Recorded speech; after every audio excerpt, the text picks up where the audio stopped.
Beautiful, beautiful. You all are clearly very advanced, talented, you play music, so I'm just gonna, I'm not supposed to do this, it's a 1, okay? I think you all know that. But I'm telling you that because I want to take you from the, did we get a 1 to, let's make this the most beautiful piece of music we've ever made, okay?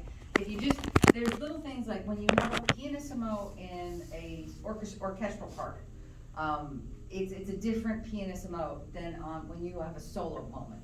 So just throughout the piece, did you ever record yourselves playing? Okay, that's always a good deal. I hated it because I always thought I sounded horrible, but it helped me fix things, right? But you have to sort of hear how the other parts are blending together.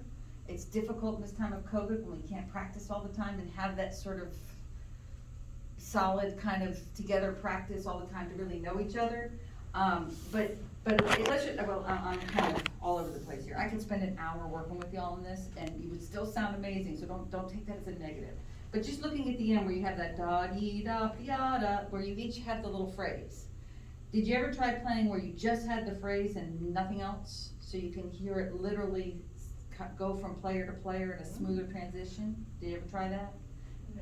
Like sort of outline the melody part and how they fit. There's another place where first and seconds go back and forth, and then the harmony parts, see how you can nestle that instead of how you play your part.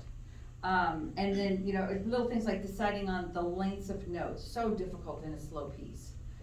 There's a space, well, how long's the space? Well, that's the wonderful thing about a quartet, that's up to you guys. Nobody can say, no, you're wrong, like, we as directors love to do. You get to make those decisions, but then you all have to do it the same. I'll tell you one last quick story, because I know we're running on time, but I had 2 cello players I brought them to Baylor. Were you thinking of Baylor? No, it's Berkeley. Okay, Berkeley, that's right, Berkeley. I got the B right, big difference, but anyway. But we went to Baylor to have a clinic with Stephen Hyde, the director there, and we were playing, I can't think of what it was, a Vivaldi cello concerto, two cello. And the 2 cellists were both amazing, but they were playing with different styles. And so, sorry, it was Michael Alexander. So they played through, and I even said, I can't convince them to play with the same style. They both think they're right. He goes, I'll fix it for you.